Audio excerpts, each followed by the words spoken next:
Dieu notre Père, le jour de notre naissance, tu nous as pris comme dans tes bras et nous sommes devenus ainsi tes enfants bien-aimés. Aujourd'hui encore, que nous soyons enfants ou adultes, ou en tout cas adultes gardant un cœur d'enfant, nous savons que tu nous accueilles toujours comme tes enfants bien-aimés. Merci. Tu nous accompagnes aussi quand notre route est difficile et aussi quand elle est joyeuse. Tu nous fais voir des choses incroyables en espérant très fort que nous aurons la force d'y croire et tu ne désespères jamais. Merci Seigneur. Tu nous fais aussi confiance et ça c'est un cadeau immense. Tu comptes sur nous, tu comptes sur nos mots à nous, sur nos gestes à nous pour aller dire au monde que tu es là à chacun et chacune. Merci. Oui, tous les jours tu nous ouvres un lendemain.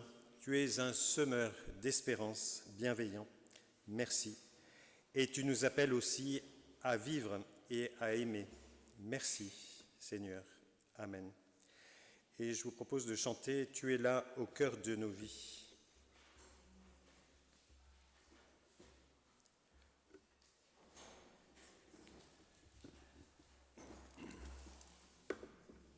C'est le cantique 47, 19.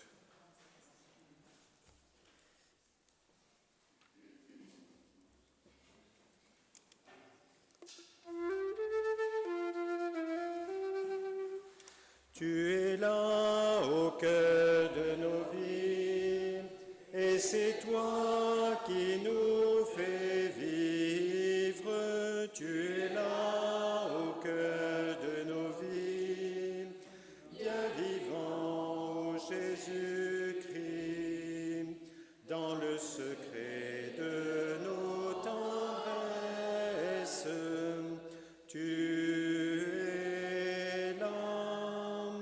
Dans le matin de nos promesses, tu es là au cœur de nos vies, et c'est toi qui nous fais vivre, tu es là au cœur de nos vies, bien vivant, ô Jésus-Christ. Dans nos cœurs tout remplis d'orage, tu es là. Dans tous les ciels de nos voyages, tu es là. Tu es là au cœur de nos vies, et c'est toi qui nous fais vivre. Tu es là au cœur de nos vies, bien vivant, ô Jésus-Christ, au plein milieu de nos tempêtes. Tu es là, dans la musique de nos fêtes.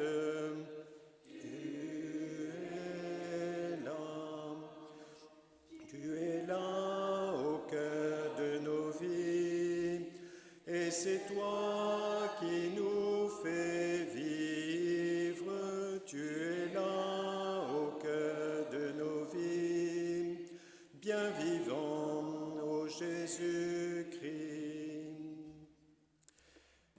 Nous disons notre louange à travers ce passage de l'Évangile selon Marc, le verset 10, le chapitre 10, le verset 14. « Laissez venir à moi les petits-enfants et ne les en empêchez pas, car le royaume de Dieu est pour ceux qui leur ressemblent. » C'est pour ça que nous avons préparé un petit espace pour les enfants. Il vaut mieux l'avoir préparé avant, et puis en espérant, en priant qu'ils puissent venir un jour, voilà. Mais pas les mettre au fond, devant. À l'époque de Jésus, les enfants n'avaient ni statut, ni voix, ni importance sociale. Pourtant, Jésus les place au centre. Il ne les tolère pas simplement, il les accueille, il les valorise, les donne aussi en exemple à propos de leur confiance. Oui, en accueillant les enfants, Jésus renverse les logiques humaines et il énonce que le royaume de Dieu se reçoit comme un don, comme un petit enfant recevrait un cadeau avec un cœur simple, confiant et ouvert. Alors, pour essayer de répondre à ces différents appels de Dieu et de ce prochain, nous savons que nous ne sommes pas seuls pour y répondre, car nous avons plein d'amis. Et lors du culte JV que j'ai co-célébré avec d'autres amis, nous avons chanté ce chant que je vous propose. J'ai des amis, plein d'amis, des grands, des moyens, des petits, je les compte sur les doigts. Et je recommence 3 fois, etc. J'ai des amis, plein d'amis, des grands, des moyens, des petits, je les compte sur les doigts. Je recommence 3 fois, 1, 2, 3. J'ai des amis, plein d'amis, des grands, des moyens, des petits, je les compte sur les doigts. Dans ces amis, il y a, et puis là on pourrait dire tous nos prénoms, mais ça peut être l'occasion si vous acceptez. Alors moi c'est Christophe, dire à haute voix ton prénom. Sylvette, Denise, oui, Nicole, allez. Sylvie, Isabelle, par là-bas, Marthe, là-bas au fond, puis après on va revenir par Isabelle, Jean-Yves. Allez-y. Jean-Luc, donc, ok. Ensuite, allez-y. Les Bernard, là. Colette et voilà. Ensuite, un peu plus fort. Jacques, Daniel, Vladimir, Yves, Huguette. Voilà, ça a été dit. Nicole et Jacqueline. Ok, voilà. Voilà, j'ai des amis, plein d'amis, des moyens, des grands, des petits, je les compte sur les doigts, et puis je m'arrête là. C'est déjà pas mal. Voilà, je vous invite à un temps de prière, on peut s'asseoir si vous le souhaitez.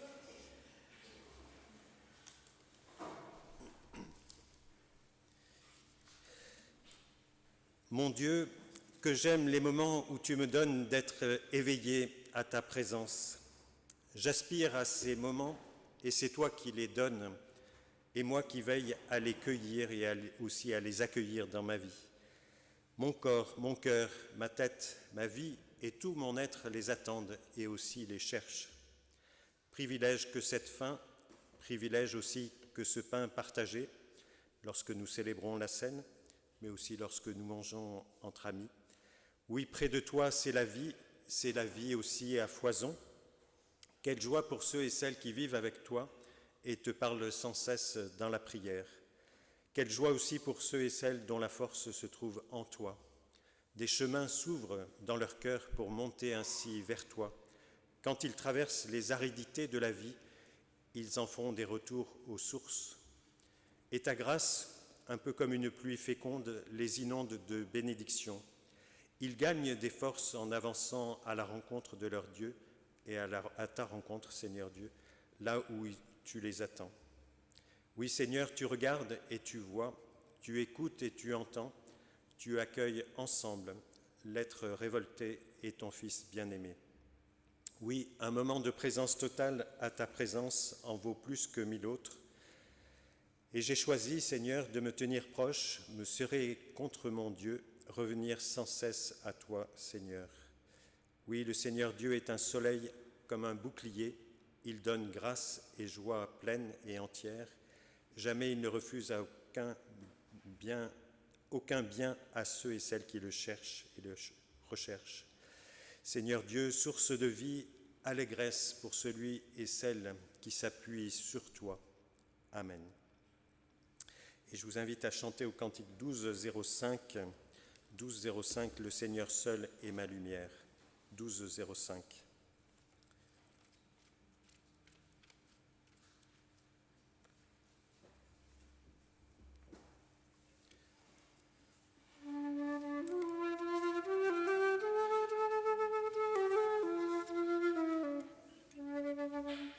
Le Seigneur seul est ma lumière, ma délivrance et mon appui.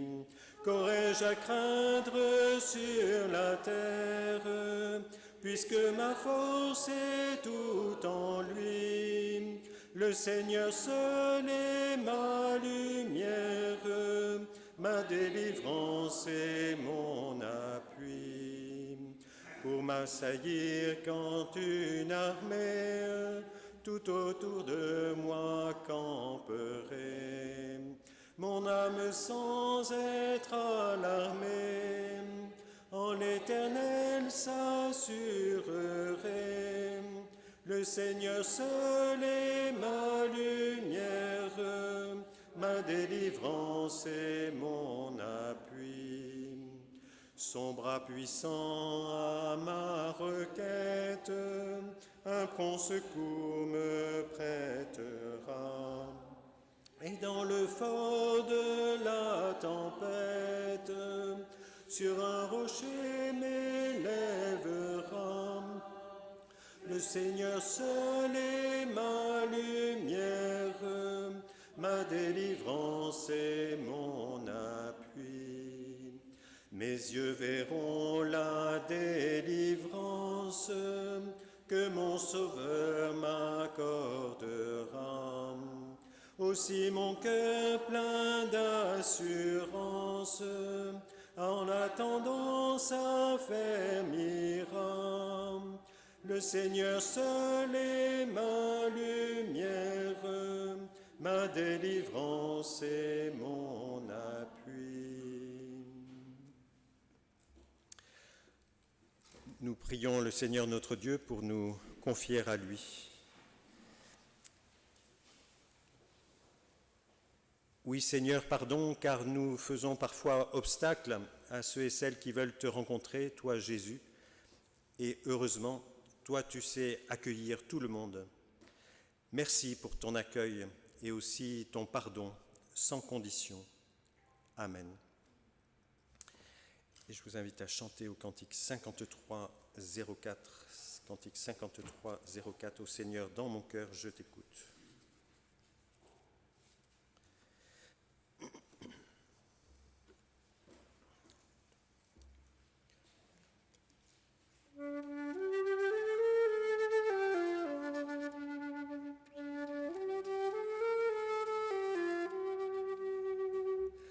Ô Seigneur, dans mon cœur, je t'écoute.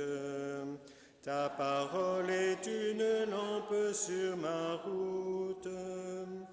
Nous voulons chercher tout ce qui peut te plaire, mais pour te trouver, il nous faut ta lumière. Ô Seigneur, dans mon cœur, je t'écoute. Ta parole est une lampe sur ma route.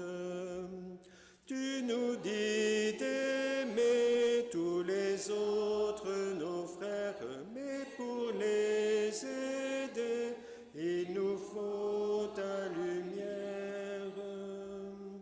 Ô Seigneur, dans mon cœur, je t'écoute. Ta parole est une lampe sur ma route. Nous voulons chanter notre Dieu, notre Père, mais pour lui parler, il nous faut ta lumière. Ô Seigneur, dans mon cœur, je t'écoute. Ta parole est une lampe sur ma route. Tu aimes écouter tous nos chants, nos prières, mais pour te louer, il nous faut ta lumière. Ô Seigneur, dans mon cœur, je t'écoute. Ta parole est une lampe sur ma route. Viens pour éclairer notre vie, notre terre, car en vérité, il nous faut ta lumière. Ô Seigneur, dans mon cœur, je t'écoute. Ta parole est une lampe sur ma route. Et j'invite maintenant Isabelle et Sylvie à s'approcher des différents micros. Nous allons faire une narration d'après Matthieu 19, versets 13 à 15.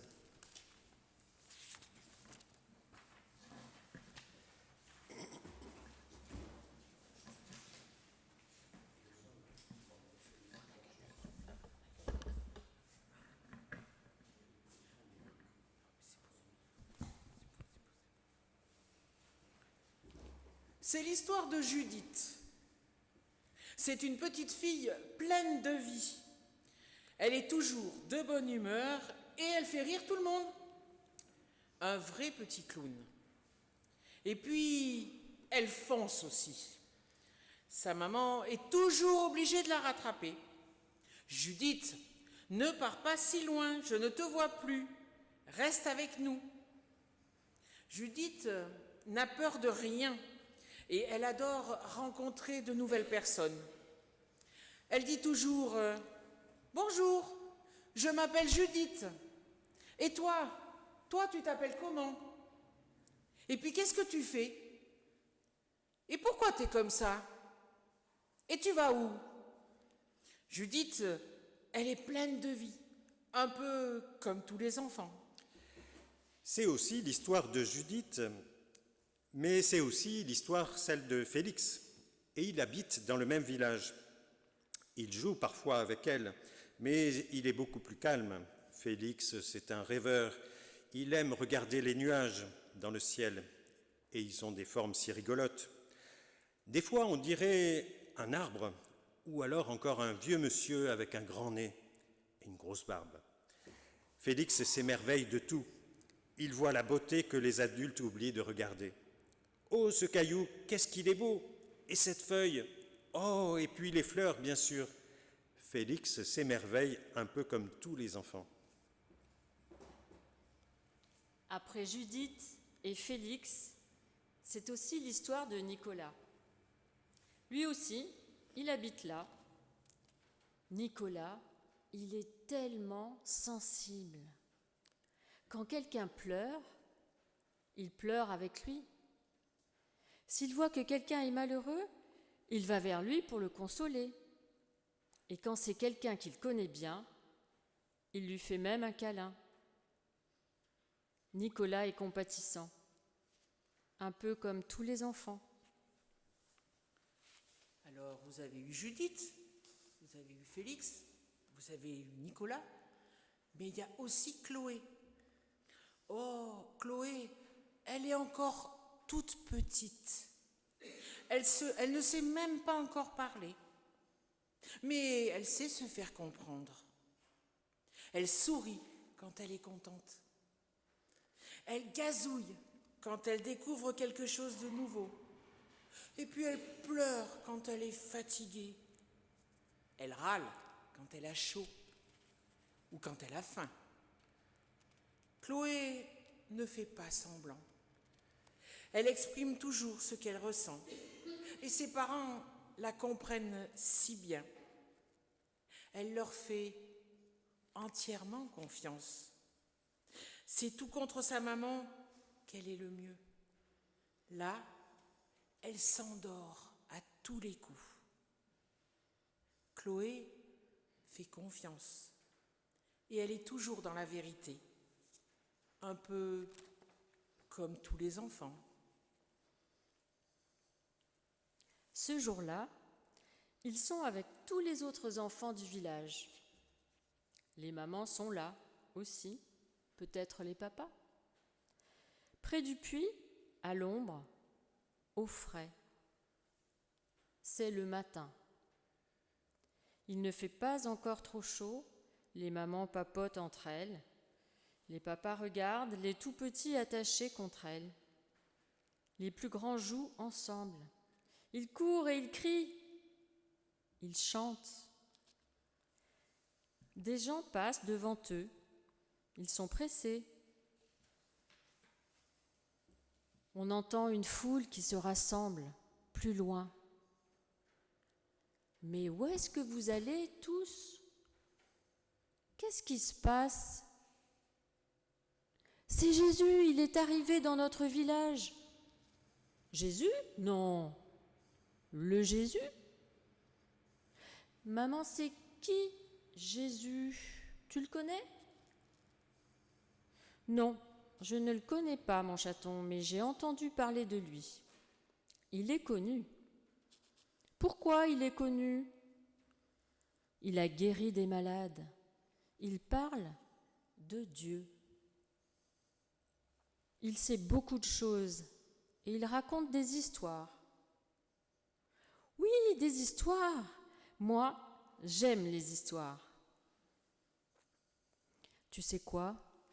On va y aller. Vous venez avec moi. Vous venez avec moi, les enfants ? Allez, on y va tous.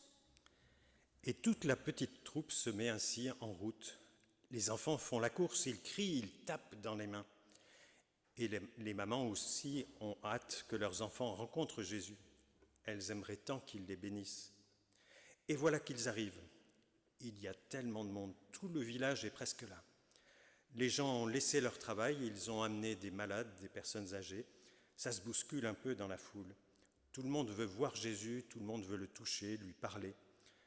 Ah oui, et puis les adultes sont venus avec leurs questions, des questions parfois compliquées, car c'est compliqué les adultes.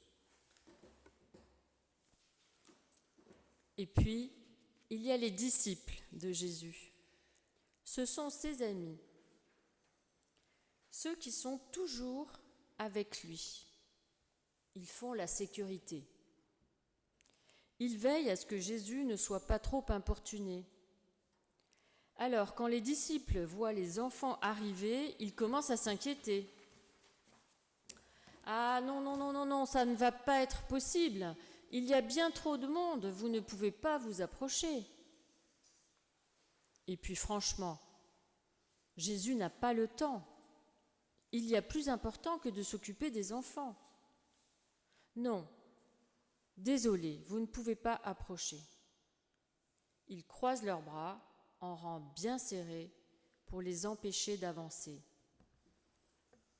Oh, ben mince alors. Quelle déception. Mais ce n'est pas ce qui va arrêter Judith. Ni une, ni deux. Elle se faufile entre les jambes de l'un des disciples. Ça, il ne s'y attendait pas, hein. Il se retourne, essaye de la rattraper, mais elle fonce droit sur Jésus. Il est en train d'enseigner, d'expliquer. Elle court et arrive devant lui en faisant un énorme dérapage. Tout le monde la regarde. On n'entendait plus un bruit. Elle est quand même un peu impressionnée. Mais Jésus la regarde droit dans les yeux et lui sourit. Et elle lui sourit aussi. Les disciples veulent reprendre les choses en main. Alors ils s'adressent à Jésus.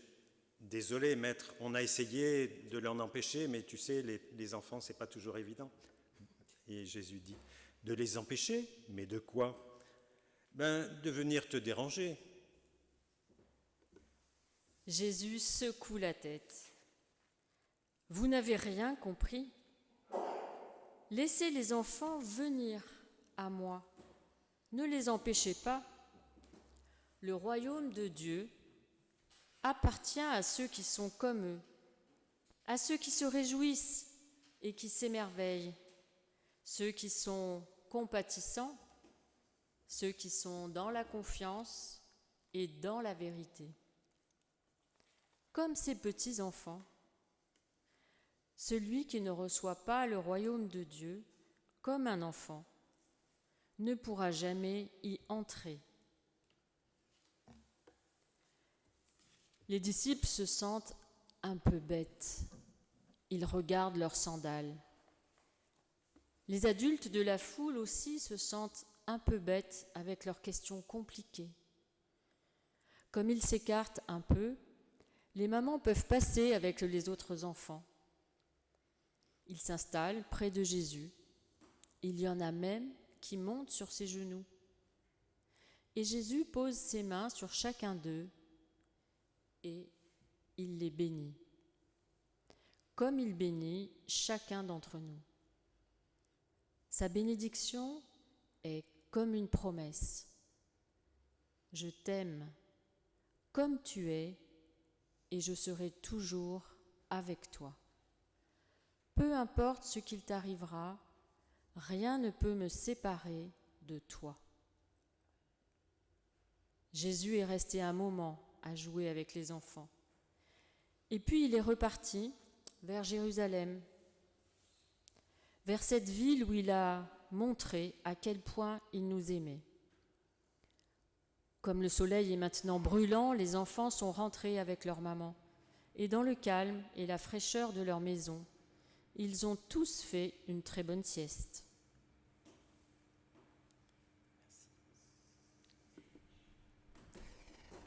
Je me demande quel moment du récit vous avez le plus préféré. Est-ce que c'est les gens qui sont autour du puits, ou bien quand Jésus arrive, ou quand les enfants se faufilent pour s'approcher de Jésus, ou alors encore quand Judith fait un dérapage, ou quand les disciples se fâchent et disputent les enfants, ou encore quand Jésus accueille les enfants, ou alors quand... voilà, est-ce que... Alors je reprends un peu les questions brièvement. Quand les gens sont autour du puits, est-ce que c'est à ce moment-là que vous avez préféré ce moment du récit, ou pas spécialement? Quand les enfants se faufilent. Oui, d'accord, oui, oui. Pour s'approcher de Jésus. Oui. On reste avec des cœurs d'enfants. Hein. Quand Judith fait un dérapage, ceux qui font du ski là et tout ça, non, pas spécialement. Moi, c'est ce que j'aime bien, quand Judith fait un dérapage. Quand les disciples se fâchent ou disputent les enfants, non, peut-être pas trop, hein, pas trop. Voilà. Et quand Jésus accueille les enfants, ben, on est tous pour... voilà. Quel personnage aurions-nous aimé être dans ce récit? Judith qui fait un peu le clown, les autres enfants, les mamans, Jésus, les disciples. Finalement, quel personnage on aurait aimé être dans ce récit? Oui. Judith qui fait un peu le clown, peut-être à certains moments. Bon, on ne fait pas trop le clown au culte, mais bon, voilà. Hier, il y avait des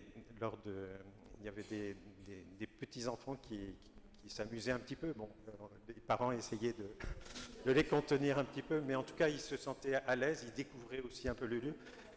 Ce qui manquait, c'était notre tapis, là, et puis quelques petits objets pour les accueillir plus fraternellement et chaleureusement. Il y avait aussi les mamans, les autres enfants, les disciples. Voilà, bon, différents personnages.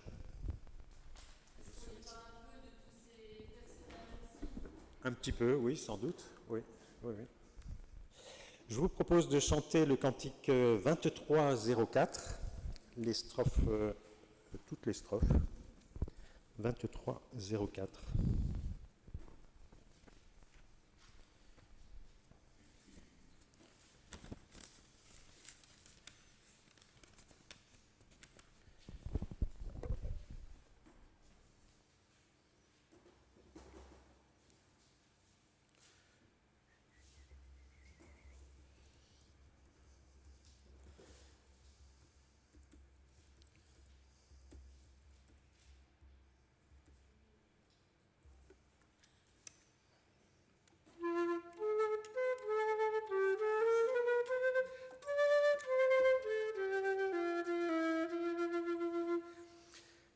Christ bien-aimé, Seigneur Jésus, comme un enfant tu es venu, d'une humble vierge tu es né, pour nous sauver de nos péchés.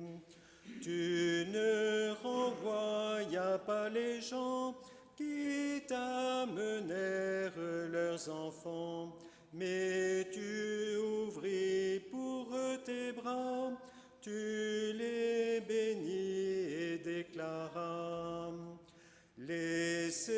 laissez-les tous venir à moi et ne les en empêchez pas, car le royaume est à tous ceux qui veulent accueillir comme eux.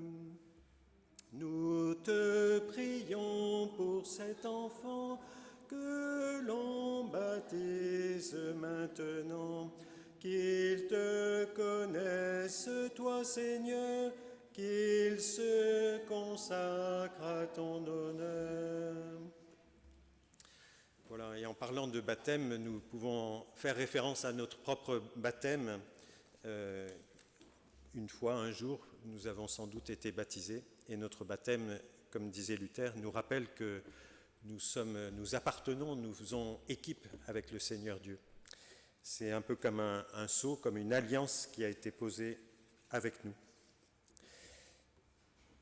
Oui, Jésus entend ainsi être proche des gens et surtout quand ceux-ci s'approchent de lui.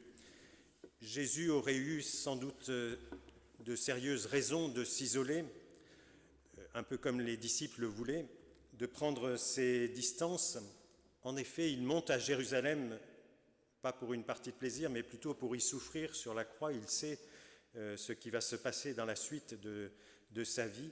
Et de ce fait, il aurait pu s'absorber dans une solitude douloureuse et aussi peut-être orgueilleuse. Il a pris certainement des temps de pause au Mont des Oliviers pour avoir un temps de prière, pour être en communion avec son Père.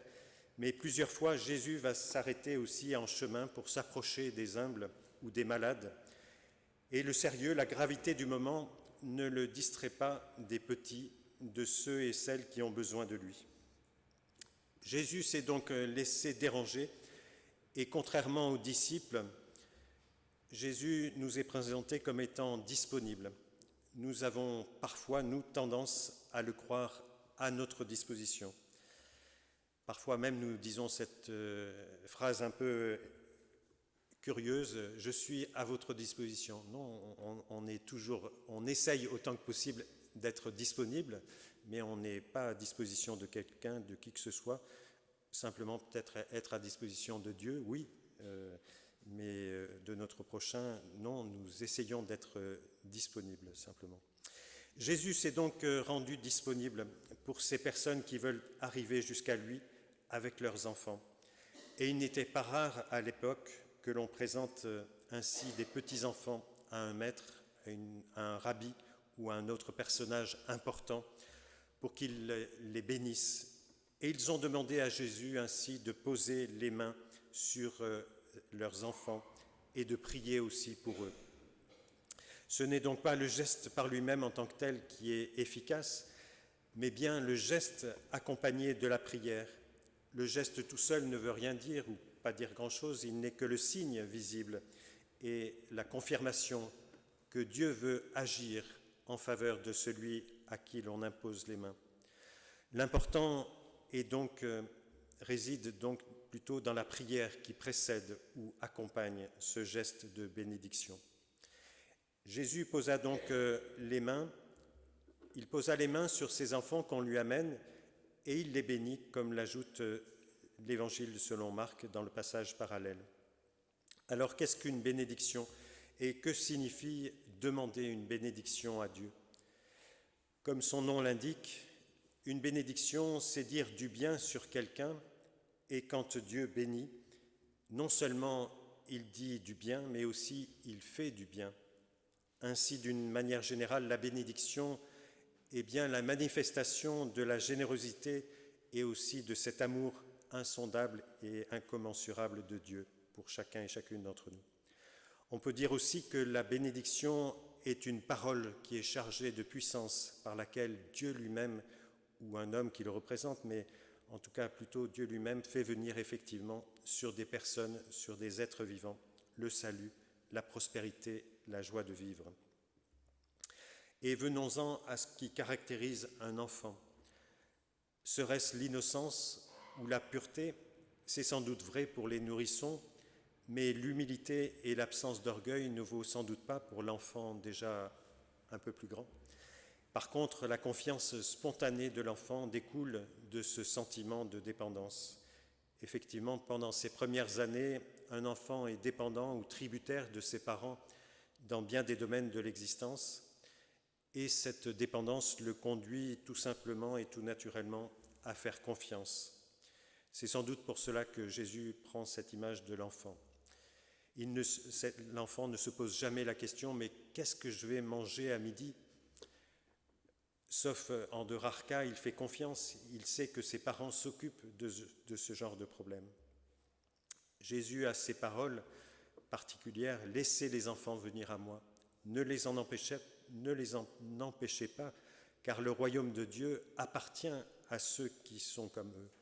Je vous le déclare, c'est la vérité, celui qui ne reçoit pas le royaume de Dieu comme un enfant, c'est-à-dire avec confiance, ne pourra jamais y entrer. » Oui, on peut rapprocher cela des paroles que le prophète, mais le poète libanais Khalil Gibran met dans la bouche de son prophète à propos des enfants. Vous pouvez vous efforcer d'être comme eux, mais ne tentez pas de les faire comme vous. En effet, ressembler à un enfant, c'est-à-dire être dépendant et confiant, voilà quelque chose qui est difficile pour les adultes que nous sommes, que nous prétendons être. Nous cherchons plutôt à être majeurs, vaccinés en quelque sorte et indépendants. Et bien souvent, nous sommes tentés de vivre comme si Dieu n'existait pas. Bien souvent, nous prenons des décisions ou nous faisons des choix de vie sans nous préoccuper véritablement de ce que Dieu peut en penser, sans toujours chercher à savoir si cela correspond à ce que Dieu veut pour nous.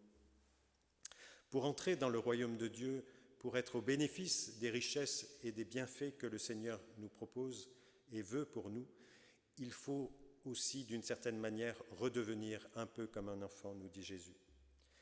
Rappelez-vous ce que Jésus disait à Nicodème dans un autre évangile, évangile selon Jean au chapitre 3, le verset 3. « Personne ne peut voir le royaume de Dieu s'il ne naît pas de nouveau. » De même que la naissance physique nous a fait entrer en contact avec les réalités terrestres et matérielles, de même, nous avons certainement besoin par la suite d'une nouvelle naissance, une naissance spirituelle, pour découvrir ainsi les réalités spirituelles qui nous sont proposées.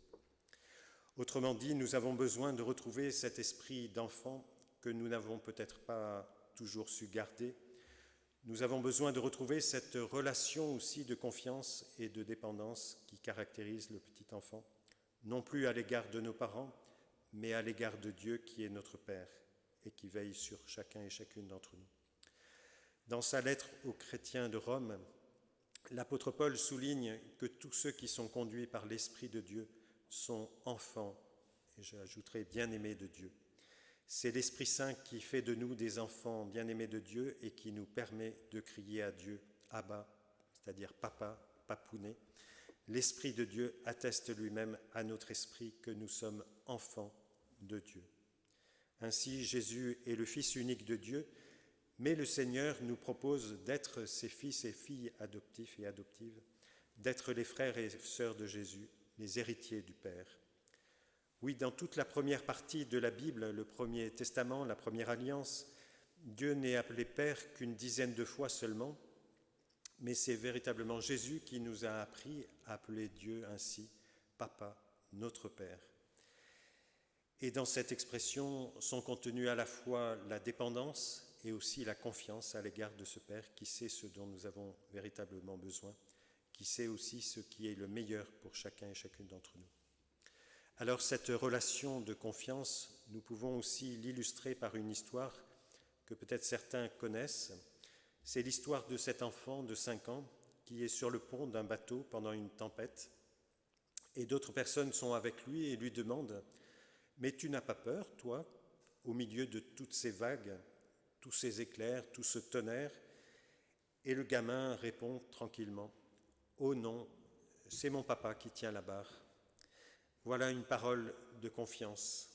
Et notre paix, notre confiance en Dieu, en tant que chrétien, en tant que disciple de Jésus-Christ, c'est de pouvoir dire que malgré la tempête, contre vents et marées, tout ce qu'on peut voir autour de nous, malgré le mal, la maladie, les guerres, la mort. Oui, c'est Dieu qui, malgré tout, tient la barre de notre vie, la barre aussi de notre monde.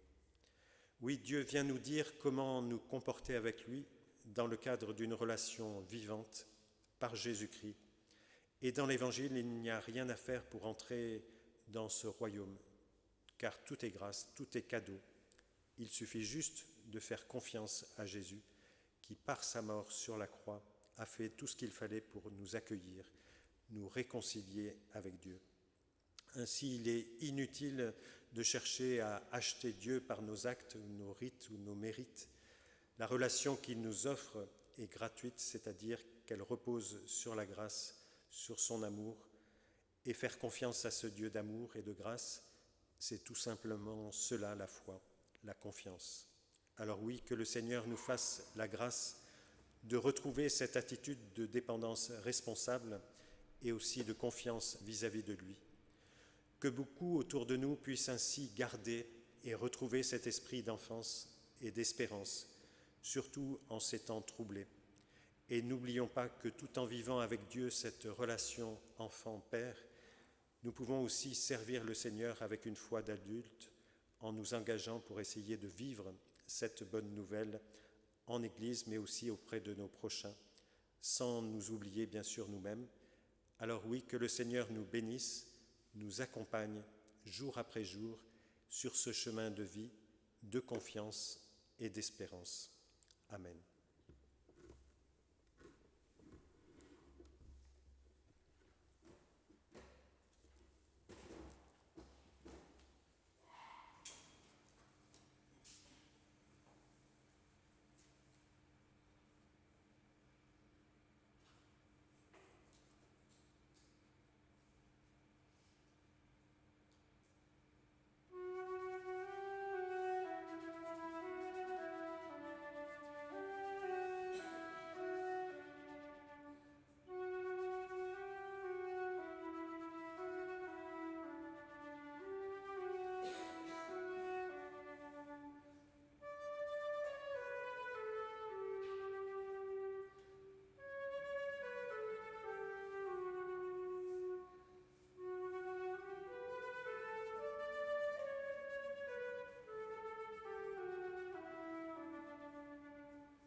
Je vous propose de le chanter, ce cantique 44-11. Je ne l'ai pas mis dans le diaporama, mais 44-11, c'est page 667.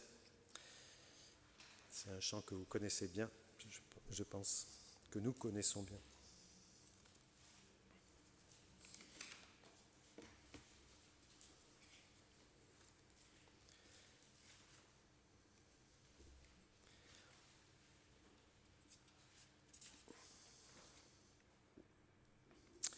Entre tes mains j'abandonne tout ce que j'appelle mien.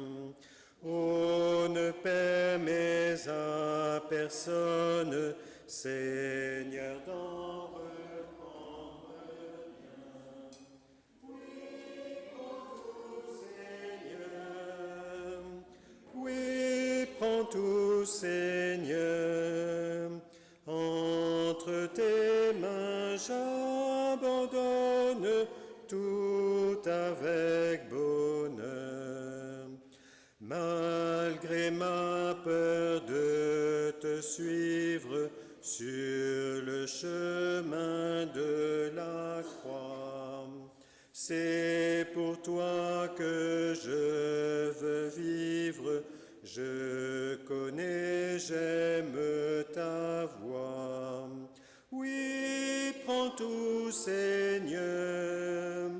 Oui, prends tout, Seigneur. Sans rien garder, je te livre tout avec bonheur.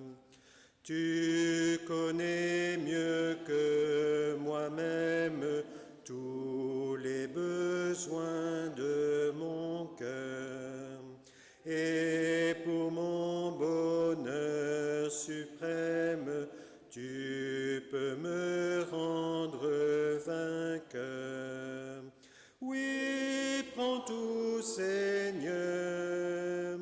Oui, prends tout, Seigneur. Je ne vis plus pour moi-même, mais pour mon Sauveur. Prends mon corps et prends mon âme, que tout en moi soit à toi. Que par ta divine flamme, tout mal soit détruit en moi. Oui, prends tout, Seigneur. Oui, prends tout, Seigneur. Prends mon corps et prends mon âme, règne sur mon cœur.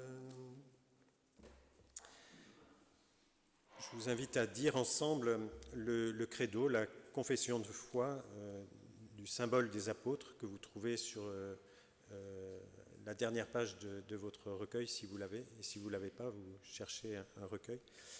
Et nous pouvons nous lever et le dire ensemble.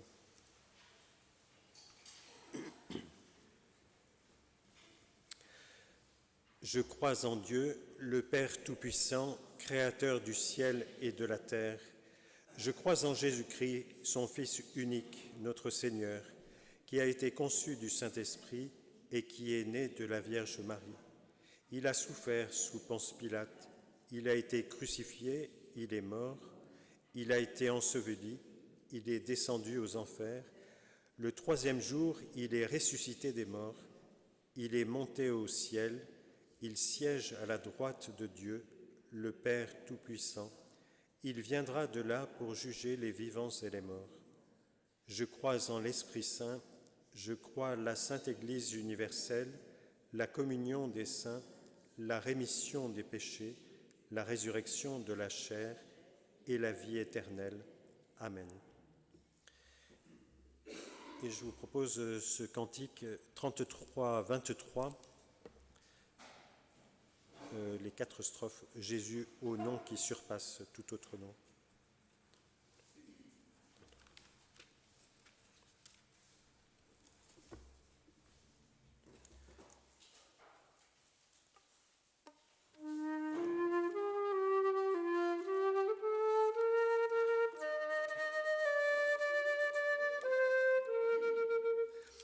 Jésus au nom qui surpasse tout nom qu'on puisse exalter, que jamais je ne me lasse, nom béni de te chanter. Seule clarté qui rayonne sur les gloires du Saint-Lieu, seul nom dont l'écho résonne dans le cœur même de Dieu. Jésus, c'est l'amour suprême de son trône descendu, qui ceint de son diadème le front de l'homme perdu. C'est le roi qui s'humilie pour vaincre le révolté. C'est la divine folie dans la divine bonté Qui pleura sur ceux qui pleurent, c'est lui l'homme méprisé. Qui mourut pour ceux qui meurent, c'est lui l'homme au cœur brisé.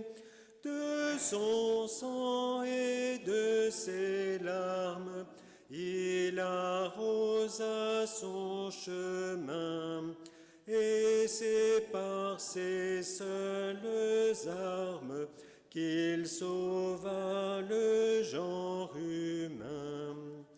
Jésus, par qui Dieu pardonne, roi d'épines couronné, le monde t'abandonne, à toi mon cœur s'est donné. Ta mort est ma délivrance, je suis heureux sous ta loi. Ô Jésus, mon espérance, quel autre aurais-je que toi? Voici le moment de l'offrande, que chacun et chacune donne librement ce qu'il ou elle a décidé dans son cœur.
Seigneur, voici l'offrande de notre vie, de notre temps, de notre écoute et aussi de notre chant, de notre argent et toute offrande que nous inspire ton amour.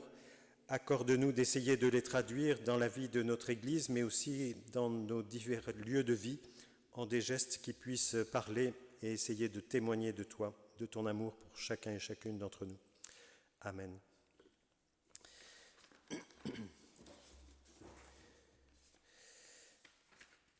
Voici les annonces pour la semaine qui vient.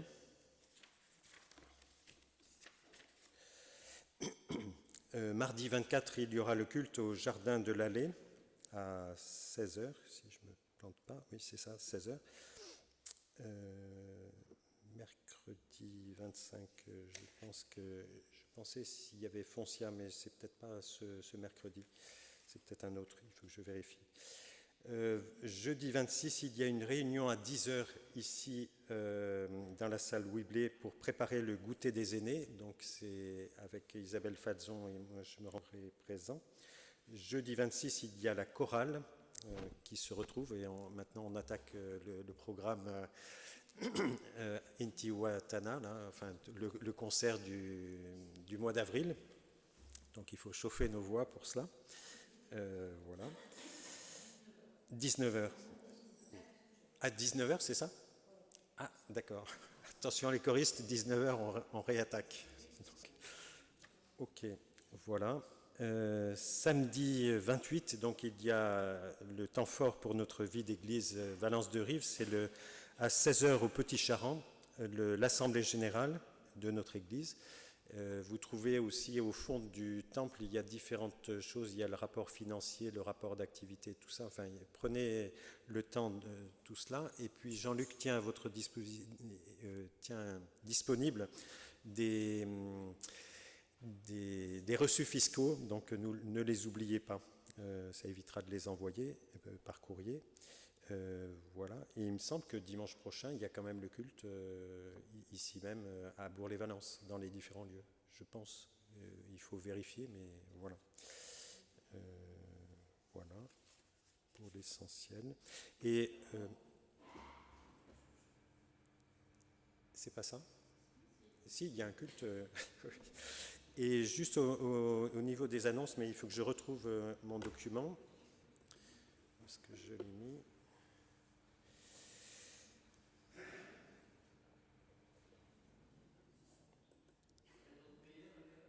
Et la réunion de prière, oui, excuse-moi, oui, à 15h30. 15h30 ici, oui, c'est le plus important. Et je l'oublie, oui, autant pour moi. Mais ça sera rappelé dans les annonces que je vais tâcher de transmettre cet après-midi. Oui, et cet après-midi, il n'y a pas le culte musical, culte de louange et musical, qui devait avoir lieu normalement à 18h, mais avec tous les préparatifs là, de l'hommage, concert hommage à Pierre Wiblet, je pense que c'était plus simple de surseoir. Voilà.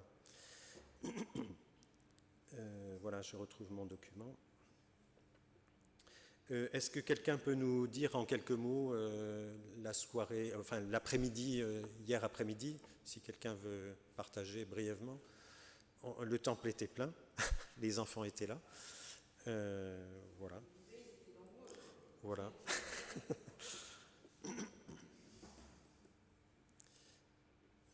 Non, c'était un moment très, très chouette, quoi, je pense. Mais... Je crois qu'on a tous pris du plaisir déjà à travailler. Merci, chef. Oui.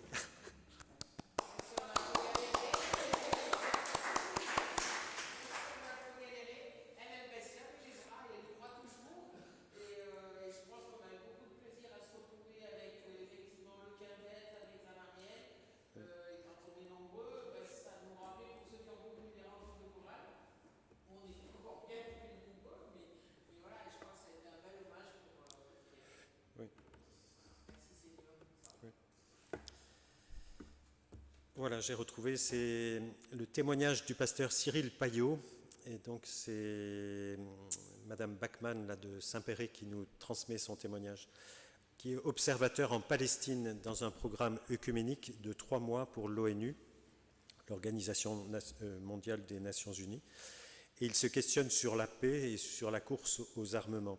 La vérité est exigeante quand le réel nous frappe durement. L'apôtre Paul nous dit « La vérité vous rendra libre, mais comment faire face à la vérité quand elle nous fait mal ?» Confronté à cette dure réalité, Cyril Payot se questionne « Comment faire face ?» Aux côtés des destructions dramatiques de Gaza, de tous les enfants tués, il y a la souffrance quotidienne en Cisjordanie, moins visible, les terres occupées, les arrestations arbitraires, la multiplication des barrières. Rien, bien sûr, ne peut justifier les crimes commis par le Hamas le 7 octobre, mais comment faire face? Une piste nous est donnée dans l'Épître aux Romains. Soyez vainqueurs du mal par le bien. Confrontés au réel, comment transformer le mal en bien?